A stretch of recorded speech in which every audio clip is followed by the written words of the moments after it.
Hi, this is doctor Raman. I am a gynaecologist. आज मैं आपको एमटीपी पिल्स के बारे में, जिनको अबॉर्शंस पिल भी कहते हैं, उनके बारे में कुछ इम्पोर्टेंट फैक्ट्स बताऊंगी। सबसे पहले एमटीपी किट लेना है डॉक्टर की सुपरविजन में। क्यों ये डॉक्टर की सुपरविजन क्यों चाहिए? बहुत सारे पेशेंट्स मुझसे फोन करके पूछते हैं, मैम एमटीपी किट तो फार्मेसी के पास अवेलेबल है, तो हम सीधा जाएं और मतलब एक किट खरीद लें, और फार्मासिस्ट उनको समझा देता है कि आप ऐसे लो और आपका अबॉर्शन हो जाएगा। लेकिन वो बहुत ही अनसेफ तरीका है। क्यों, ये मैं आज आपको बताऊंगी। इसीलिए ये डॉक्टर की सुपरविजन के अंडर ये एमटीपी पिल्स लेना बहुत जरूरी है। अभी मैं आपको बताऊंगी कि आपकी जैसे ये बच्चेदानी है, इसमें ये यूट्रस है, ये दोनों फेलोपियन ट्यूब्स हैं और ये अंडेदानी है। तो प्रेगनेंसी सिर्फ आपकी इस बच्चेदानी में नहीं होती, प्रेगनेंसी इन ट्यूब्स में भी हो सकती है। ये जो ट्यूब्स आपको दिख रही हैं, प्रेगनेंसी इन दोनों में भी हो सकती है। इसीलिए एमटीपी पिल्स लेने से पहले अल्ट्रासाउंड करवाना बहुत ही ज़रूरी होता है, ताकि हमें पता लगे कि ये प्रेगनेंसी बच्चेदानी में है या आपकी ट्यूब्स में है। अगर बच्चेदानी में प्रेगनेंसी है तो आप ये पिल्स ले सकते हैं। अगर प्रेगनेंसी ट्यूब में शो हो रही है तो आप ये पिल्स नहीं ले सकते। उसके लिए अलग ट्रीटमेंट और अलग मैनेजमेंट चलता है। अब अगर आपकी बच्चेदानी में प्रेगनेंसी है, अगर 6-7 वीक्स की है, तो आप ये पिल्स ले सकते हैं, अदरवाइज नहीं ले सकते। और अगेन एंड अगेन मैं आपको बताना चाहूंगी कि ये सब आप डॉक्टर की सुपरविजन के अंडर ही करोगे। पहले अल्ट्रासाउंड करवाओगे, उसके बाद वो अल्ट्रासाउंड डॉक्टर को दिखाओगे, and then only you can take those pills. अब जहां तक कि एमटीपी पिल्स का सवाल है, ये है आपकी एमटीपी पिल। ये एमटीपी पिल का पैकेट आता है आपका। अब इसमें 5 पिल्स होती हैं, ठीक है। अब आप मुझसे पूछेंगे ये फर्स्ट पिल क्या है? ये फर्स्ट पिल को हम बोलते हैं मिफेप्रिस्टोन। इसका जो डोज है वो 200 mg है। ये मिफेप्रिस्टोन अब क्यों दिया जाता है? ये दिया जाता है क्योंकि देखो, प्रेगनेंसी के ड्यूरिंग हमारा एक हार्मोन होता है प्रोजेस्टेरोन, वो काफी इंक्रीज होता है, मतलब ज्यादा होता है हमारी बॉडी में, क्योंकि प्रोजेस्टेरोन बहुत जरूरी होता है बच्चे के लिए।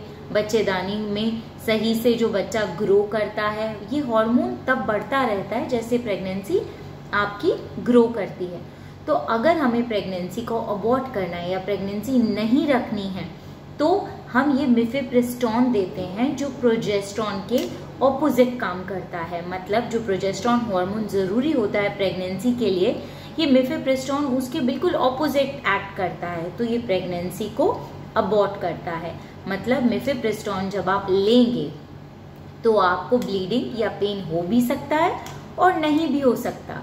लेकिन ये मिफेप्रिस्टोन मेनली क्या होता है, इससे जो आपका, जैसे मैंने आपको अभी ये बताया, ये बच्चेदानी जैसे आपकी है और इसके जो नीचे वाला रास्ता है उसको ये मिफेप्रिस्टोन सॉफ्ट कर देता है।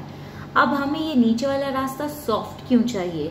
क्योंकि अगर हमारी बच्चेदानी जैसे ये वाली चीज है, अगर ये कॉन्ट्रैक्ट करेगी, मतलब अगर बच्चा अबॉर्ट करना है तो निकलेगा नीचे से ही, तो नीचे वाला एरिया हमें सॉफ्ट चाहिए होता है। तो मिफेप्रिस्टोन इस एरिया को सॉफ्ट करता है और प्रेगनेंसी का जो हार्मोन प्रोजेस्टेरोन होता है उसके बिल्कुल ऑपोजिट एक्ट करता है और प्रेगनेंसी को वहीं स्टॉप करता है। इससे आपकी जो, जैसे अगर आपका हार्ट रेट, हार्ट बीट आ चुका है बच्चे का, तो हार्ट बीट भी जा सकता है।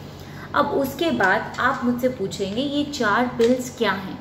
ये 4 पिल्स हम बोलते हैं मीजोप्रोस्टॉल। ये जो मीजोप्रोस्टॉल टैबलेट्स हैं, ये आपको जैसे आपने पहले दिन ये टैबलेट ली मिफेप्रिस्टोन, मीजोप्रोस्टॉल आपको लेना है उसके 36 से 48 घंटे बाद, क्योंकि मिफेप्रिस्टोन का एक्शन 36 से 48 घंटे हमें चाहिए होता है, ताकि बच्चेदानी का मुंह सॉफ्ट हो जाए।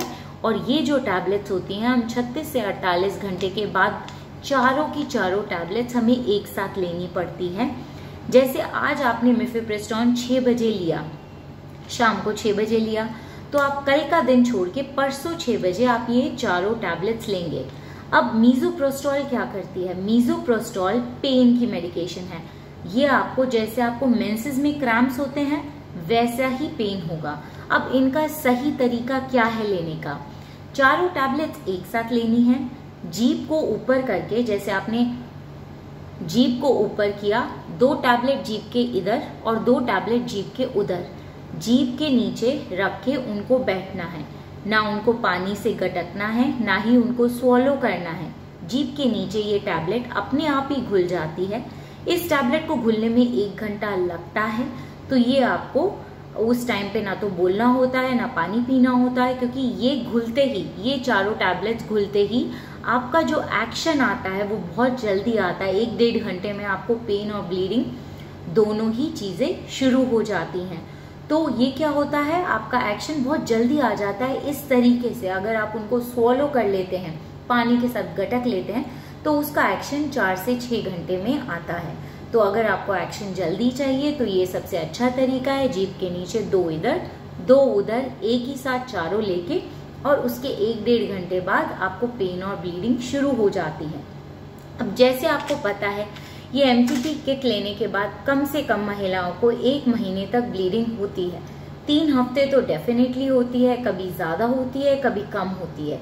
इसीलिए डॉक्टर का सुपरविजन बहुत जरूरी है, ताकि वो आपका हीमोग्लोबिन चेक करे, उसके बाद आपको हीमोग्लोबिन बढ़ाने की टैबलेट्स दे।